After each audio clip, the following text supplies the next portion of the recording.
नमस्कार सबैजनालाई। आज जापानको एसएसडब्ल्यू सम्बन्धी एकदमै ठुलो अपडेट लिएर आएको छु। ओटाफको 1 महिना पुरा बन्द र त्यसपछिको सञ्चालन सुरु भएसँगै एसएसडब्ल्यू 2 मा विशेष त ओटाफ चाहिँ गाइसोकुग्यो मार्फत पर्ने गर्दछ र फुड सर्भिस एसएसडब्ल्यू 2 को सिस्टममा नयाँ परिवर्तन आएको छ र सबैभन्दा इम्पोर्टेन्ट कुरा त त्यही एसएसडब्ल्यू 2 एक्जामको नयाँ रुल अफिसियल्ली आएको छ।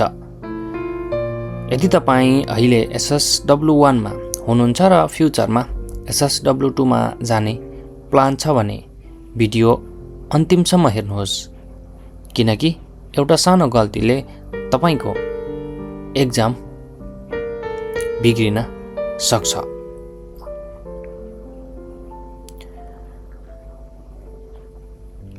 ओटाफले अहिले एसएसडब्ल्यू एक्जामको लागि नयाँ सिस्टम ल्याएको छ।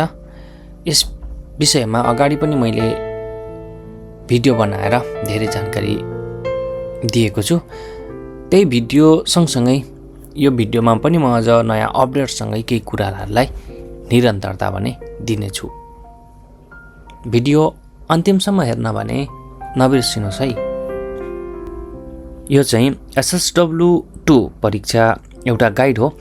यो ओटाफबाट अप्रिल 2026 मा आएको एउटा महत्त्वपूर्ण नोटिस हो। यसलाई चाहिँ क्रमैसँग हामी हेर्नेछौँ। विशेष त एसएसडब्ल्यू 2 फुड सर्भिस एक्जामको मूल्याङ्कन परीक्षा पास गर्नुपर्ने हुन्छ।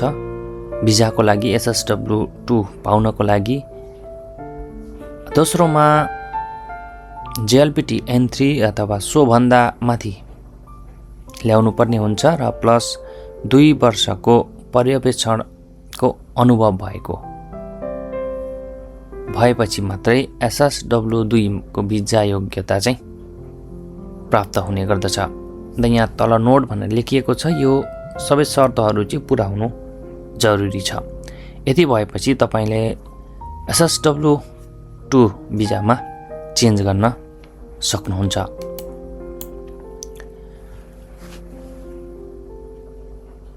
र तपाईले परीक्षा दिनको लागि एसएसडब्ल्यू 2 परीक्षा दिनको लागि चाहिँ विशेष त 4 वटा एकदमै महत्त्वपूर्ण कुराहरू चाहिँ पुरा गर्नुपर्ने हुन्छ।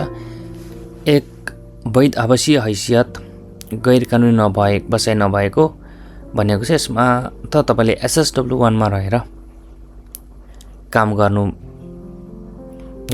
गर्दै गरेको हुनुपर्ने। उमेरको हकमा 18 वर्ष हुनुपर्ने अथवा 17 भन्दा माथि हुनुपर्ने। त्यसपछि राहदानी भनेको जापानले मान्यता दिएको विदेशी राहदानी इरान बाहेक भनेको छ र अनुभवका आधारमा 2 वर्षको व्यवहारिक र पर्यवेक्षकको अनुभव भनेको यहाँ तपाईलाई एउटा लिडरको रूपमा काम गरेको अनुभव चाहिँ तपाईमा हुनुपर्छ।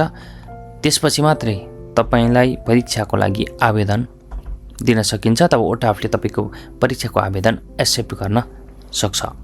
त्यस्तो अवस्थामा अब तपाईले फेरि 2 वर्षको अनुभव नियमको गहिरो बुझाइ भनेर बुझाउँदछु। यहाँ अगाडि मैले जुन यहाँ 2 वर्षको व्यवहारिक र पर्यवेक्षकको अनुभव भनेको थिएँ, यहाँ 2 वर्ष भनेको छ र यसैको आधारमा अब यो 2 वर्षको के हो भनेर यसमा जाउँ। यसमा चाहिँ 2 वर्षको जुन 2 वर्षपछि तपाईले पसल व्यवस्थापनमा काम गरेको हुनुपर्छ। स्टोर सञ्चालनमा प्रबन्धक, म्यानेजर अथवा तेन्चुहरूलाई सहयोग गर्दै काम गरेको हुनुपर्नेछ।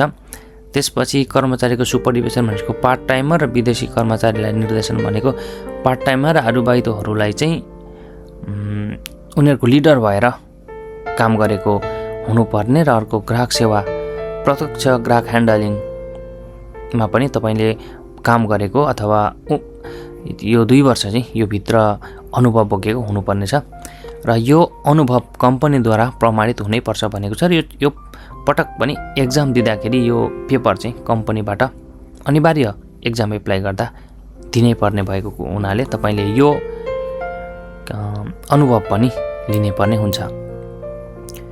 अब आवेदन कसरी दिने त SSW2 मा भन्दा चाहिँ उम्मेदवार अथवा एक्जाम तपाईँले सिधै आवेदन दिन मिल्दैन अथवा ओटाफमा व्यक्तिगत आवेदन सम्भव छैन। यसमा चाहिँ उम्मेदवारले अनुभवको प्रमाणपत्र बुझाउनुहोस् भनेको छ र अनुभवको प्रमाणपत्र तपाईँको कम्पनीमा होन्स्यामा बुझाउनु पर्ने हुन्छ र होन्स्या मार्फत चाहिँ तपाईँको परीक्षाको लागि अप्लाई गरिदिन सक्छ र यसमा प्रमाणपत्र कहाँबाट ल्याउने बुझाउने भन्ने कुरामा चाहिँ तपाईँको प्रमाणपत्र स्वयं होन्स्याले बनाइदिएर SSW1 मा काम गर्दै हुनुहुन्छ र 2 वर्ष पुरा भइसकेको र तपाईँले मिनिमम कुराहरूमा दक्ष भइसक्नु भएको छ भने त्यो अनुभवको प्रमाणपत्र चाहिँ होन्स्या आफैले बनाइदिएर अनि एक्जाम एप्लाई गरिदिने गर्दछ। यसमा चाहिँ अहिले नयाँ आएको जुन सिस्टममा चाहिँ केही खासै त्यस्तो चेन्ज भएको छैन यहाँसम्म चाहिँ। जस्तो परीक्षामा पहिला पनि 14,000 रुपियाँ एक्जाम फी थियो भनेपछि अहिले पनि त्यही छ। त्यसपछि परीक्षा चाहिँ कुल 70 मिनट हुने भनेको थियो, 70 मिनट त्यही छ र चेन्ज चाहिँ यसमा आएको छ। चेन्ज चाहिँ अहिले CBT प्रणालीमा आएको छ। पहिला पेपर वाइज टेस्ट हुन्थ्यो भने अहिले चाहिँ कम्प्युटर मार्फत टेस्ट दिनुपर्ने हुन्छ र यसमा चाहिँ कम्प्युटरमा आधारित 3वटा विकल्प प्रश्नहरू हुनेछन् भन्नाले एउटा प्रश्नको 3वटा विकल्पहरू हुन्छ, 3 अप्सन हुनेछ र 3 अप्सनभित्र तपाईँले एउटा अप्सन चुज गर्नुपर्ने हुन्छ। र अर्को सबैभन्दा गाह्रो यो चाहिँ पहिला पनि थियो अहिले पनि कन्टिन्यू भएको छ। यसमा चाहिँ जापानी भाषा मात्र हुन्छ भनेको जस्तोमा फुरिगाना रुबी चाहिँ हुँदैन, फुरिगाना अथवा केही हुँदैन, प्राय खान्जीबाट नर्मल्ली जापानिज भाषाबाट हुने गर्दछ भनेर भनिएको छ। त्यसै गरी अब परीक्षाको संरचना अथवा कहाँबाट कति आउँछ भन्ने कुरा यसमा नै खासै परिवर्तन भएको छैन। यसमा चाहिँ पहिलाको जस्तै जम्मा 55वटा प्रश्न र 250 मार्क फुल मार्क आउँछ भनेको छ। त्यसपछि यो 4वटा बुकमध्ये एइसेई खान्री, क्याकोजेम्पान, कस्टमर सर्भिस, टेम्पोबाट चाहिँ प्रत्येक बुकबाट चाहिँ पहिलाकै अनुसार क्वेसन आउने र तिनीहरूको प्रश्न अङ्क पनि उही हुने, पास मार्क पनि उही हुने भन्ने आएको छ। अब यसमा चाहिँ पास हुनको लागि चाहिँ पास हुने आधार चाहिँ जम्मा 163 अङ्क ल्याउनु पर्ने हुन्छ अथवा 65% चाहिँ तपाईँले ल्याउनु पर्ने हुन्छ फुल मार्कको। अब पास हुन त्यही हो, आवश्यक न्यूनतम अङ्क 163 हो र सैद्धान्तिक 120 मार्कको र व्यवहारिक 130 मार्कको क्वेसन आउने गर्छ। त्यसै गरी अब परीक्षाको दिन प्रोटोकल CBT प्रणालीमा हुन्छ र यो चाहिँ हामीले यहाँबाट CBTबाट चेन्ज भइसकेपछि चाहिँ केही कुराहरू चेन्ज भएको छ। यसले परीक्षा दिनेहरूको लागि चाहिँ एकदमै विशेष महत्त्व अथवा भूमिका खेल्ने गर्दछ। तपाईँले नेपालमा त यसरी CBT मार्फत एक्जाम दिनुभएको थियो भने पक्कै नै तपाईँलाई थाहा हुन्छ। जसरी हामीले फुड सर्भिसमा नेपालमा कम्प्युटर मार्फत परीक्षा दिएको थियौँ, त्यसै गरी नोटहरू अनि क्यालकुलेटरहरू चाहिँ त्यहीँ उपलब्ध गराएको थियो, जस्ट हामीले आफ्नो ब्यागहरू लकरमा राख्ने अनि चेक जाँच गर्ने र परीक्षा आफ्नो सिटमा बसेर एक्जाम दिने गर्थ्यौँ। अहिले पनि त्यही सिस्टम आएको छ। यसमा चाहिँ एकपटक मात्र क्लिक गर्नु भनेछ। अलिकति माउसमा चाहिँ माउस चलाउन अलिकति बानी परेको हुनुपर्नेछ भनेको छ मेन। र कम्प्युटरमा उपलब्ध गराएको मेमो र कम्प्युटर क्यालकुलेटर मात्र प्रयोग गर्नुहोस् भनेको छ। तपाईँले बाहिरबाट कुनै मेमो अथवा क्यालकुलेटर अब बोकेर लानु पर्ने छैन। त्यसै गरी समस्या भएमा हात उठाउनु पर्नेछ, पछि गुनासो गर्न पाइने छैन भन्नाले समस्या केही सोध्न मन लाग्यो अथवा केही बुझिएन, केही भएन भने तपाईँले हात उठाएर साङ्केतिक रूपमा बोलाउनु पर्नेछ। परीक्षा हलभित्र हल्ला गर्न पाइने छैन, पछि हल्ला गरेर निकालेको खण्डमा गुनासो गर्न नपाइने भन्ने कुरा देखिएको छ। त्यसै गरी तपाईले परीक्षाभित्र लान पाइने भनेको चाहिँ आफ्नो परिचय पत्र मात्रै हो। परिचय पत्र बिना मेन त परीक्षा दिन पनि पाइँदैन। परिचय पत्र अथवा आफ्नो आइडी खुल्ने पासपोर्ट, चाहिरो कार्ड लगायतको पेपर मात्रै लिएर जान पाइन्छ भने तपाईँलाई लकरमा चाहिँ मोबाइल फोन अनि घडी, अनि तपाईँले लानुभएको छ भने आफ्नै पेन्सिलहरू, नोटहरू र क्यालकुलेटर पनि भित्र लान पाइँदैन। तपाईँले लकरमा राख्नुपर्नेछ र सुरक्षा जाँच चाहिँ एकदमै कडा हुन्छ भनिएको छ। त्यसै गरी तपाईँले चिट चोर्ने टाइपका कुनै पनि कुराहरू लान पाइँदैन भनेको छ र यो लगेको खण्डमा एकदमै ठुलो कारबाही हुन्छ भनेर लेखिएको छ। त्यसै गरी तपाईँले नियम तोडेको खण्डमा चाहिँ तपाईँको परीक्षा तुरुन्तै रोकिने, स्कोरहरू चाहिँ अथवा रिजल्टहरू नआउने अनि अध्यागमनलाई रिपोर्ट गरेर नेपाल पठाउने र अधिकतम 5 वर्षसम्मको जापान प्रवेशमा कडाई भनेर भनिएको छ। र मेन अर्को कुरा के छ भन्दाखेरि पुनः परीक्षाको समयरेखा नियम भनेको छ। जस्तो हामीले नेपालमा चाहिँ एकचोटि फेल भएको अवस्थामा 45 दिनपछि पुनः परीक्षा दिन पाइन्थ्यो भने यहाँ पनि अब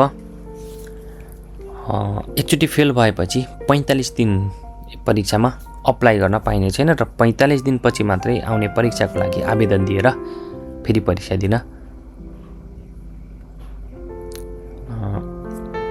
पाउनुहुनेछ। अब यसमा भने 45 दिनभित्र उही अवधिमा उही उद्योगको परीक्षा दिन पाइने छैन भनेको छ। भन्नाले तपाईँले परीक्षा दिन 45 दिनभित्र अर्को सेक्टरको परीक्षा दिन पाउनुहुन्छ तर फुडमै परीक्षा दिन पाइँदैन भनेको छ। तर हामीलाई अर्को सेक्टरको परीक्षा आवश्यक नभएकोले हामीले 45 दिन पर्खिनु भएको अर्को अप्सन छैन। त्यसै गरी अर्को एसएसडब्ल्यू पास गरिसकेपछि चाहिँ 2 भिजा लिनको लागि चाहिँ तपाईँलाई 2 थरीबाट जाँच हुन्छ भनेको छ। एउटा चाहिँ जुन ओटापको परीक्षा पास गर्नु त यो योग्यता मात्रै भयो, तपाईँले आफ्नो स्किल पास गर्नु भएको हुन्छ र यो पास गर्दैमा 100% भिजाको ग्यारेन्टी हुन्छ भन्ने हुँदैन। र अर्को चाहिँ अध्यागमन र दूतावासले तपाईँको छुट्टै एउटा जाँच गर्नेछ अनि मात्रै तपाईँलाई भिजा स्वीकृति गर्नेछ, जसभित्र चाहिँ तपाईँको ट्याक्सहरू राम्रोसँग तिरेको छ कि छैन लगायतको कुराहरू चाहिँ एकदम जाँच गर्ने कडाइका साथ भनेर भनिएको छ।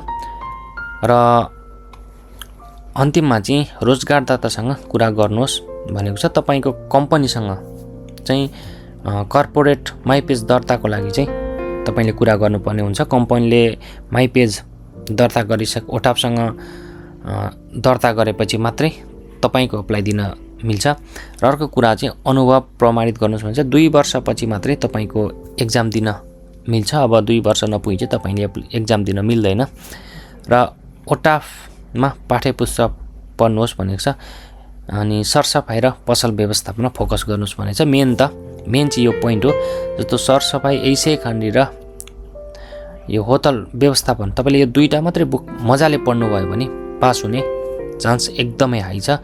किनभने धेरै र लङ क्वेसन अथवा धेरै पोइन्टको क्वेसनहरू चाहिँ यो 2टा बुकबाट आउने गर्दछ। त्यसै गरी भाषा योग्यता चाहिँ N3 पास भएको सुनिश्चित गर्नुहोस् हुनेछ। अब N3 पास भइसकेपछि तपाईँलाई समस्या भएन। र थप जानकारीको लागि ओटाफका आधिकारिक वेबसाइटहरू हेर्नुहोस् भनेको छ। र ओटाफमा चाहिँ यो मैले अहिले बनाएको भिडियोको सम्पूर्ण नोटिसहरू दिएको छ। तपाईँले ओटाफमा आफै गएर पनि हेर्न सक्नुहुनेछ। यहाँ विभिन्न नोटिसहरू 4 महिना 6 गते, 4 महिना 4 गते, 4 महिना 2 गते नोटिसहरू आएको छ। नोटिसहरूको आधारमा तपाईँले कहिले कस्तो नोटिस आयो भनेर आफैले चेक जाँच गर्न पनि सक्नुहुनेछ। त्यसै गरी यहाँ तल तपाईँलाई किताबहरू तपाईँले एसएसडब्ल्यू 2 को सबै बुकहरू अनि नोटिसहरू सबै कुरा यहाँ तल देखाएको छ। जस्तो परीक्षाको प्रक्रियाहरू कसरी के गर्ने भनेर यहाँ क्रमैसँग यसरी देखाएको छ। यहाँबाट तपाईँले एक एकवटा नोटिसहरू पढ्न सक्नुहुन्छ।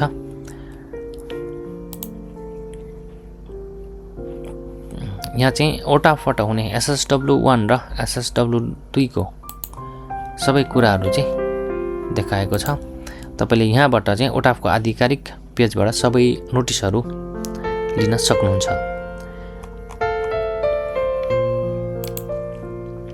हवस् त, यहाँसम्म भिडियो हेरिदिनु भएकोमा तपाईलाई धेरै धेरै धन्यवाद।